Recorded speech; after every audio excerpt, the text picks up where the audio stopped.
Welcome to This Academic Life, episode 79. This episode is sponsored by the School of Engineering at Rensselaer Polytechnic Institute.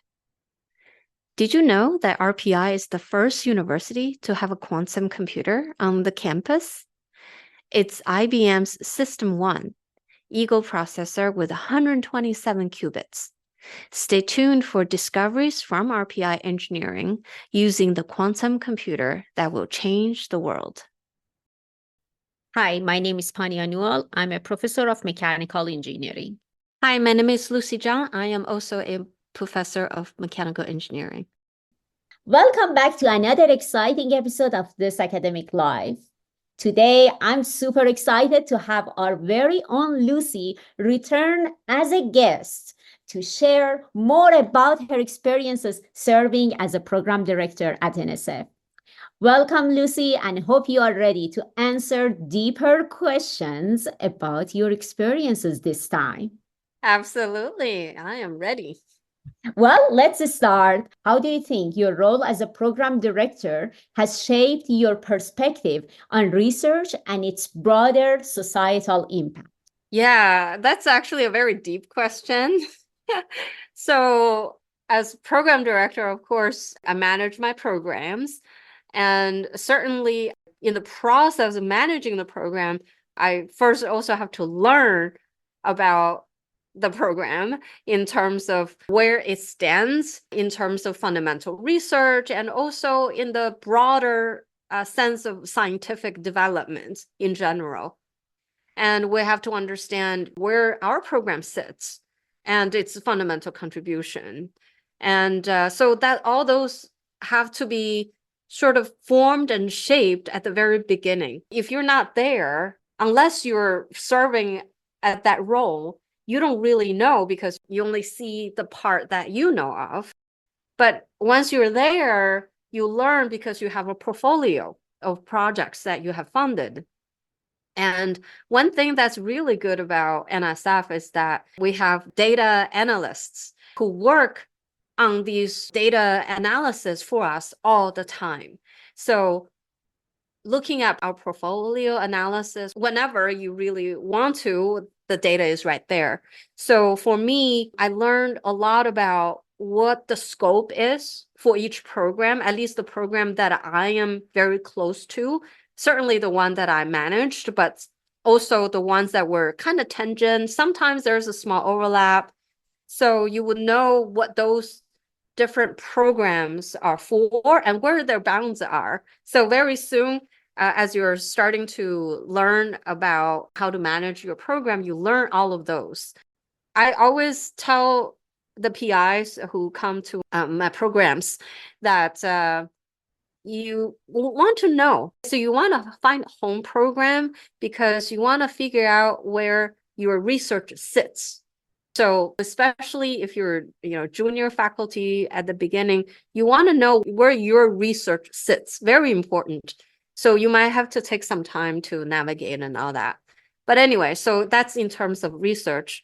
Now, the broader societal impact, it's also part of our portfolio analysis. Every, couple of years, NSF has, some new pillars that they are trying to push. So it could be climate change, it could be quantum science and technology, it could be all of those. So those are very societal, impactful topics, and then they're very broad.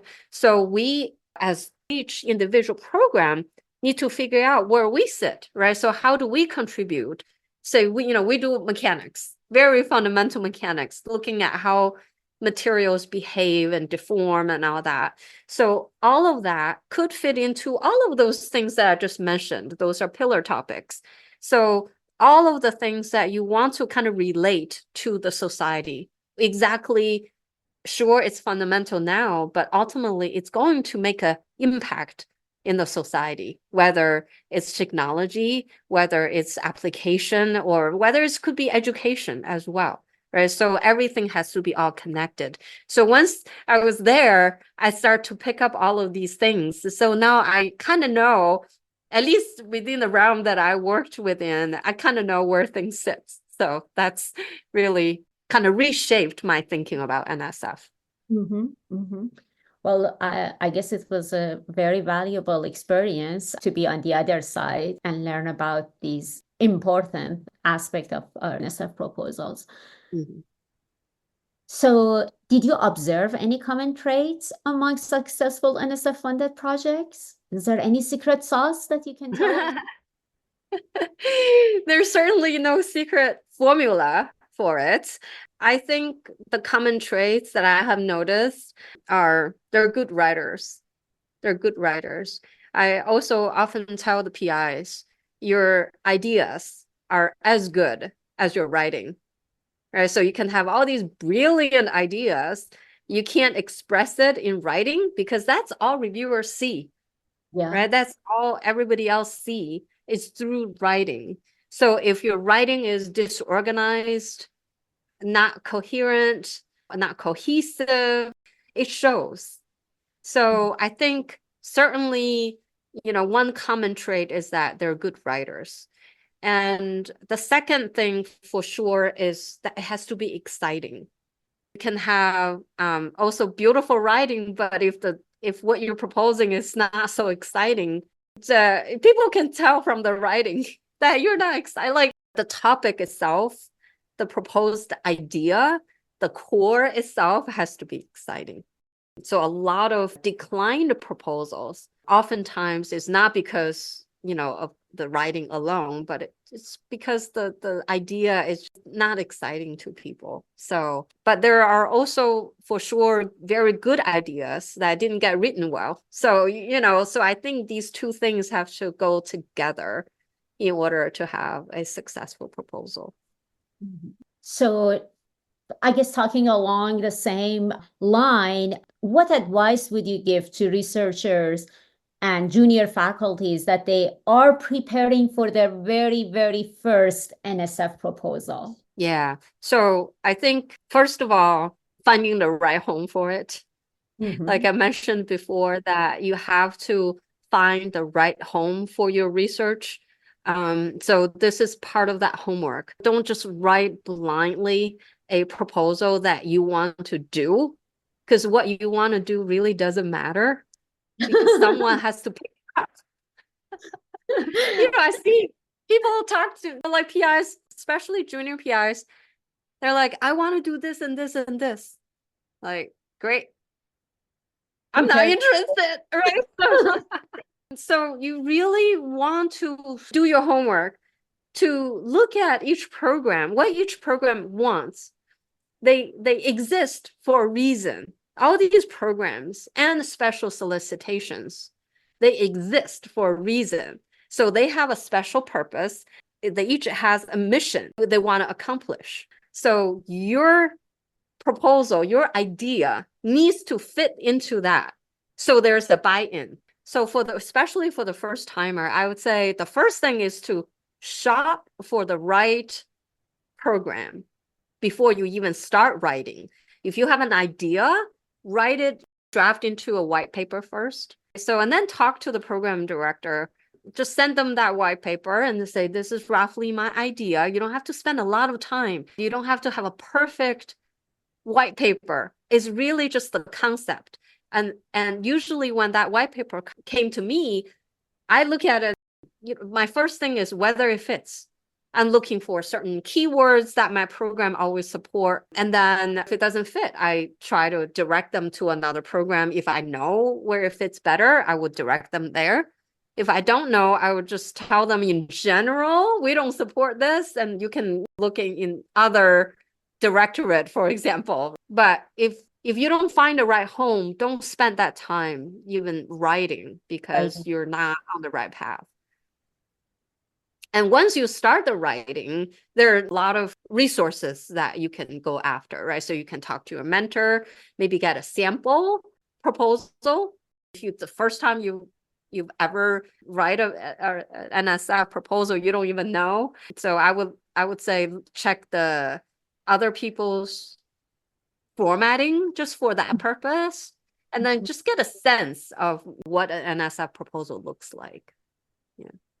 Good advice. Thank you. So you mentioned about each program and obviously NSF as a whole, they have a mission. So how can early career researchers better align their research with the current priorities of the NSF? Yeah, so that's actually, in my opinion, quite difficult because as an early career, you probably have something in mind already. So it may not fit one of the priorities. So to try to make it a fit, I think might not be so realistic, especially at the beginning. I think for sure you want to know what they are. You want to know what those priorities are. And if they fit, certainly that's great. You can talk about that and they will have a better alignment for sure. And I think for early career, don't try to force it because as NSF, we always fund fundamental research regardless. If it's a good idea, you don't have to try to, fit in certain bucket of priorities. Usually these priority areas have their own special solicitations or DCLs, dear colleague letters anyway. So if you're submitting a regular unsolicited proposal, I would not try to do too much, like try to tailor your proposal. Yeah. Mhm. So now I guess maybe let's focus on you and maybe I'll ask if you can tell me if you had any aha moments during your time at NSF where you gained new insight about research landscape. I wasn't sure if it's aha moments. It probably developed over time as I learned more and more, right? So I think one thing I've learned maybe early on, because I was overwhelmed by the number of special solicitations and calls and this and that. Like I couldn't even keep up. And as a PI, I never knew what they are and where they're all coming from. And then when I first went in, it's the same thing. I didn't know, like so many. Like how can they have money to support so many different projects? So one thing then I've learned, as I started was there's a difference between solicitation and dear colleague letters. So dear What are the colleague letters, differences? yeah. Tell us the secret. We want to know. Not meant to be a secret, but it was so confusing, So you see all these like list of things, Yeah. looks like millions of, opportunities out there. You don't know like where to go, right? So, but there's not. It's really not. So if you know the difference is that solicitations are what I would consider it's called extra money, like outside money. So that means money allocated to run that solicitation. Now, dear colleague letters, which you will see a lot. So there are, DCL, blah, blah, blah, DCL, blah, blah, blah. There's no extra money. So that means we are not real dear colleague then. They are just calling us dear, but we are not dear. So that DCLs are the ones that they're just calling attention. So it could be that, say, I'm just making up an example. My core program right now are looking for proposals in this particular area. I don't see a lot of submissions in that area, but I like to see more. We can, release a DCL and then say, I want this topic. My program is interested in this topic. It could be multiple programs interested in this topic. No money, but it's just a call for attention. So a lot of the DCL publications that are released are like that. So some are also collaborations among programs. So if my program works with another program across the other directorate, maybe even. And so if we have a common interest, then we put a DCL together and then say, this is kind of what we're looking for. It's not very traditional. It could be cross-cutting. among the different programs or even across directorate. So we write something together. So and then we're not committed to fund anything. But if someone actually write a beautiful proposal responding to that DCL, then everybody shell out some money. So my program, I can fund maybe a third of it. The other program funds another third, but it's coming from our core program fund. There's no extra money allocated to it. So now I need to wait for when I get a call saying, dearest colleague, then I know that there is money and they are pointing at me, asking me to submit. Otherwise, it's like, dear colleague, no, I know Lucy told me. I think these dear colleagues, some of them are really good ones. For example, this program really wants a certain topic right now because it's emergent or whatever it is. So you would not know otherwise. So a dear colleague will tell you that. So that means that program or whoever the involved programs are interested in that. So that means they're willing to put in the money. Yeah. So Yeah. I guess that goes back to my previous question that I had about like early careers, finding out about, I guess, current priorities of the NSF. Mhm. One of them is these dear colleagues letters or the Mhm. calls. Yes. So that Right. benefits them. Yes. Awesome. Well, Yeah. I'm learning. Thank you so much for sharing. So Lucy, you gained a lot of experiences and skills during that period at NSF. So which of them do you think will help you most in your next professional career? Nah. I haven't made this announcement yet on the podcast, but I am now Associate Dean of, of Research, Innovations, Partnerships, and Workforce Development for the School of Engineering at RPI. So I started the day after I rotated out of NSF, and my dean had been very graciously waiting for me to come back. Oh, And so he put a lot of trust in me. So I'm starting out as we speak. So I'm still learning and everything. So technically, I don't really know what skills are needed for this current position. But I do know that I mentioned about communications in the previous podcast episode, where I think to be able to communicate technical topics, just being able to relay your ideas and thoughts, and could be all a routine thing, but it could also be an expression of your vision and ideas. So I think during the process of running programs at NSF, I practiced that quite a bit because we're dealing with, I mean, I'm not even kidding. We're like meetings all day long. It could be meetings with PIs about, relaying good messages that their proposal get funded, but I need this from you. It could be relaying, talking to PI about a declined proposal, right? So I need to talk about what they need to improve and all that. And then every day you need to communicate among your colleagues, people in your program, outside your program. We often have to pitch our program to higher ups and all that. So there are just a lot of presentations and like communications that happen every single day.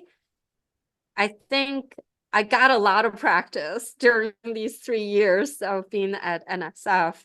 I think that could carry me to my current position, because my current position is relatively outward facing. We talk with industry, we talk with like community college.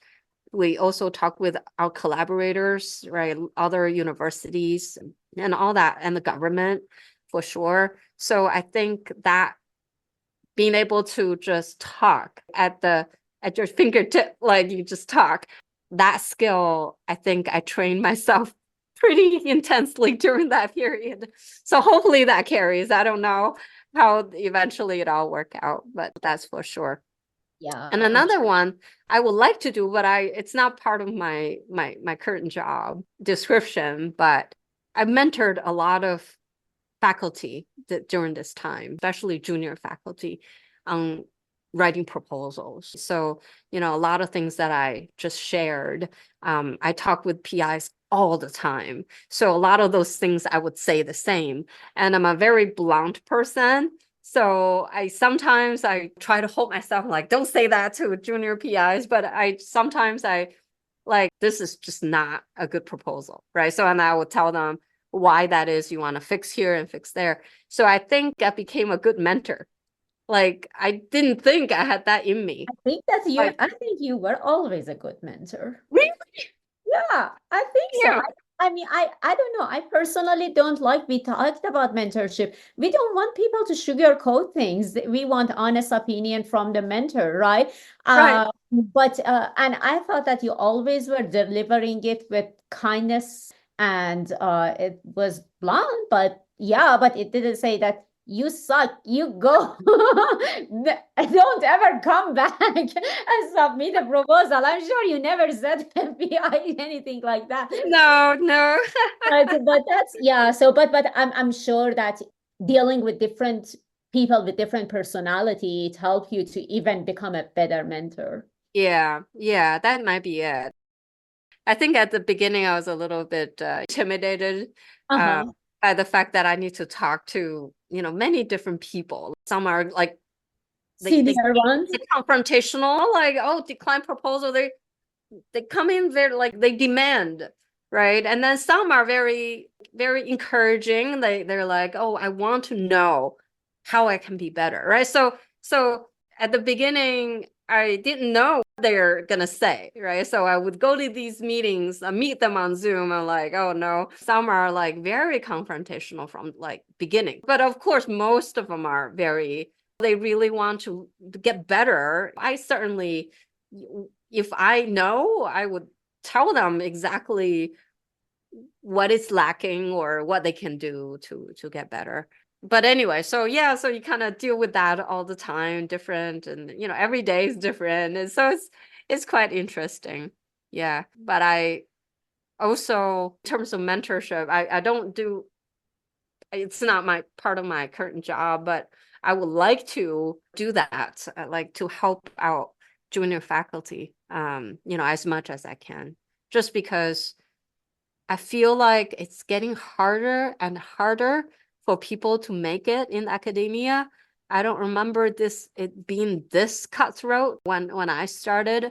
I don't think it should be like this. So I don't know, for whatever I think whatever I can do, I would like to kind of help them in some way to make their lives easier. So that's my Oh, goal, but maybe I'll eventually get there, use thank those you skills. so much. Thank you. And you better stay my mentor too. So I know that you have a new position, new title, but you are still my Lucy. So Aw. so that brings me to my final question for today. So if you could change or improve only and only one aspect of NSF funding process, what would that be? I thought about this for a long time, really a long time. I think you hear many people, I think almost everyone, including myself, before going there complaining about the process, that, that it's random, that it's not fair, it's biased in many ways. I think once you're there, you realize it's not, certainly it's not perfect. It's not perfect, but it's really the best one out there. I can point out oh, by the way, right now there is a call from NSF asking for everyone's input on how they can help improve the NSF review process. We actually have PIs just write to us and write like pages and pages on how they think it should be better. Oftentimes, they are using other agencies as a way for comparison. But to be all honesty, NSF is very much program director blind. You know what I mean? Like say DOE, you often need to know someone, you need to know them and, build some type of relationship and record with them. NSF does not need that. So it's very, in that sense, you don't need to break in for the sake of breaking in to a particular agency. It's like it's open to everybody. So in terms of naming one thing,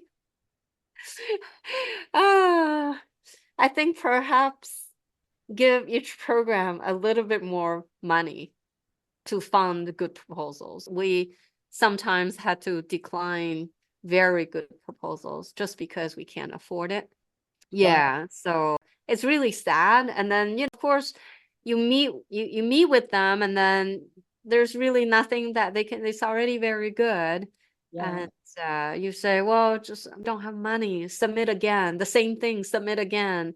But next time, Might be. something else stood out, right? So it's always like that, right? So something always stands out to be like the most shiny, proposal.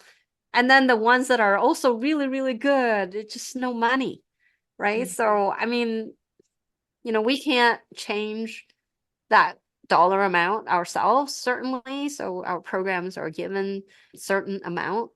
Yeah, NSF is not like DOD. They're rich. NIH, they give funds, and NSF can't. So Well, hopefully people in charge, they hear you, and hopefully the budget will be increased. So that is so beyond like layers well, and layers beyond my pay grade. well, we don't know who are our listeners out there. There might be somebody who's powerful, who knows? So and they might make it happen. But yeah, so thank you so much, Lucy, for sharing your thoughts. Thank you so much for sitting with me as a guest on your own show for the past 2 episodes. Fun. Thank you. Thank you so much. Thank you so much for listening. We hope you enjoyed this conversation. You can follow us on Facebook and listen to our latest episodes on iTunes, Spotify, or Amazon Music. We'd like to thank our sponsor, the School of Engineering at Rensselaer Polytechnic Institute, for sponsoring this episode. If you are interested in being a sponsor, then please contact us at sponsor@thisacademiclife.org.